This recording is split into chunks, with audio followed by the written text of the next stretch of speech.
We all know the drill after a death sentence hits the courtroom. But what's really going on in the minds of notorious killers facing that grim fate? From Nico Jenkins' eerie calm after his spree of terror, to Brady's cold detachment following a prison bloodbath, there are court proceedings that turn the tables in the most unexpected and chilling ways. Today, we're diving into a roller coaster of raw, unfiltered reactions of 5 killers to their very own death sentence. Austin Myers. Breaks down as she hears her son's last moments alive, and now a death penalty riding on the decision of a Warren County jury this evening. Jurors, in fact, are still deliberating at this time in the murder trial of Austin Myers. The idea of strangling him, that way it would create no mess, pretty much be an easier job to handle. Obviously, Justin was trying to put up a fight, and he wasn't overpowering us. Starting off are Austin Myers and Timothy Mosley, 2 young men from Waynesville, Ohio, who would soon be known for a crime that would stun their small community. What started as a plan to rob a safe at 18-year-old Justin Back's home spiraled into a nightmarish tragedy no one could have anticipated. Arriving at Justin's house with a chilling purpose, Myers and Mosley abandon their robbery plan when they decide to eliminate Justin, the only obstacle in their path. Their method was intended to be clean and quiet. However, the violence escalated quickly, and Justin's cries for help were drowned out by the brutality of his attackers. The courtroom drama unfolded as Timothy Mosley, seeking to save himself, took the stand against Myers. His testimony revealed the horrifying details of the crime and secured him a plea deal. That is, he was sentenced to life in prison. As these events unfolded, Myers, facing the death penalty, made a last-ditch effort to plead for his life. If you choose for me to die, it's only going to cause more pain and suffering for another family, not me. It won't hurt me. I won't feel anything. It's going to hurt more innocent people. He made his case by saying that his death would only cause more pain and suffering for another family, not him. The jury remained unmoved by Myers' pleas, though, and recommended the ultimate punishment: death. I think there's a lot of good things I can do with my life if you allow me to keep my life. However, Myers still wouldn't give up.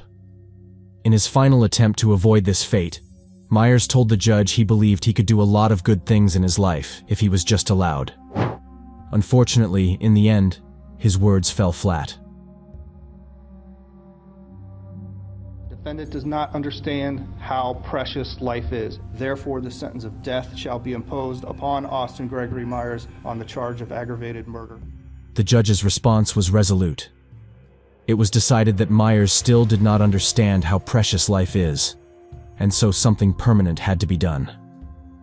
Ultimately, at just 19 years old, Myers became the youngest person on Ohio's death row, a stark symbol of a crime that left an indelible mark on a community. The story of Austin Myers and Timothy Mosley paints a chilling portrait of youth gone astray. Yet, it is not the only harrowing tale of violence and courtroom drama to emerge from the shadows of our justice system. Nico Jenkins, Nico Allen Jenkins, a name now etched in terror, plunged back into violence with a chilling swiftness after his release from prison on July 30th. On August 11, 2013, a summer evening's peace shattered when a patrol officer stumbled upon a white Ford pickup truck parked ominously near a city swimming pool. Inside, 2 bodies lay cold, and it seemed as though their heads had been badly injured. The horrors further escalated just 10 days later. On August 21st, Andrea Kruger's remains were found on the road at 168th and Fort Street. At 2:15 a.m., a deputy sheriff discovered her, riddled with multiple shotgun wounds. Eventually, in a haunting 8-hour confession, You don't realize I got Nico Jenkins? Do you not realize that? I got Nico Jenkins. I got you. What do you mean you got me? I got your DNA at the murder scene. I got your DNA in the car. Sir. I got the weapon. I got Nico Jenkins. everything came to light when Jenkins claimed these incidents were intentional sacrifices to Apophis, an ancient Egyptian serpent god. His disturbing rationale added a layer of macabre mysticism to his already horrifying acts. In court, Jenkins's behavior was equally chilling. Representing himself, he began speaking in tongues, howling, and calling out his victims' names. His defense argued mental illness, but in the end, A psychiatrist concluded Jenkins was faking psychotic symptoms. When that was said and done, May 2017 rolled around and the judge imposed the death penalty. Throughout it all, though, Jenkins remained eerily emotionless as the verdict was delivered. Each one of these murders was a deliberate and planned act. The victims were pre-selected and the murders were purposeful. Therefore, this panel finds that the death penalty is appropriate, should be, and is hereby given for each of the 4 murders by the defendant. For the victims' families, justice was served, but the horrific shadow cast by Jenkins's crimes left a deep, haunting scar on Omaha that would never fade. As if the horrors inflicted by Nico Jenkins weren't enough, another inmate, Michael Brady, was about to unleash a nightmare of his own within the walls of another prison. Michael Brady. Alongside 3 other inmates, Michael Brady hatched a plan to escape Pasquotank Correctional Institution, a plot that would end in the brutal deaths of 4 prison workers. The security footage received from the prison also painted a chilling picture. The camera captured him handing a pair of scissors to an accomplice, a seemingly simple act loaded with deadly intent. As they followed a guard into a secluded area, the tension was almost unbearable. Then, the footage revealed a horrifying sight. Brady, drenched in blood, emerging from the shadows. Moments later, the violence continued, marking this escape attempt with blood and brutality. Eventually, when Brady was finally captured, his justification for the brutal act was chilling. He claimed his actions were driven by a deep-seated rage against the justice system. Not only that, but Brady further made the public realize he wasn't remorseful at all when his emotionless confession came through. I stabbed him like 4 to 8 times. I hit Jeffrey Howe until he stopped moving. I don't know how many times I hit him with a hand. Safe to say, it sent shivers through the courtroom. Brady quite nonchalantly declared how many times he had used the blade on his victim, and he said it all flatly.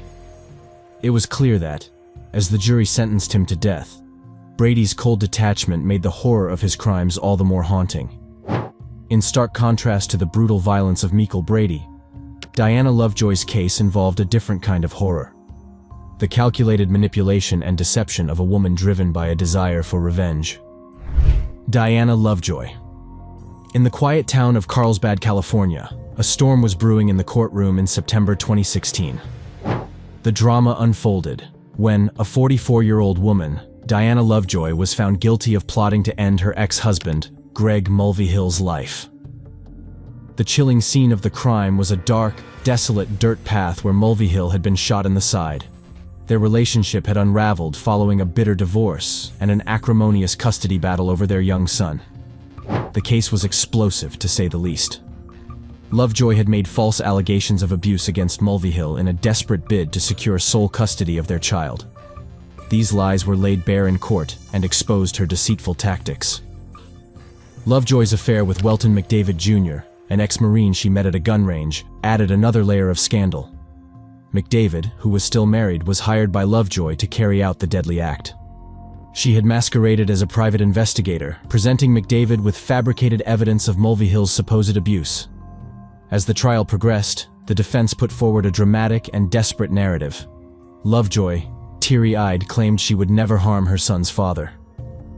Meanwhile, McDavid, with a smirk of defiance, argued that he was manipulated by Lovejoy, and that, if he had truly intended to end Mulvihill's life, he would have succeeded. Despite their pleas, the prosecution painted a different picture, one of blame-shifting and denial. After all the dust had settled, Diana was sentenced to 26 years to life in prison. At the same time, McDavid faced a staggering 50-year term for pulling the trigger.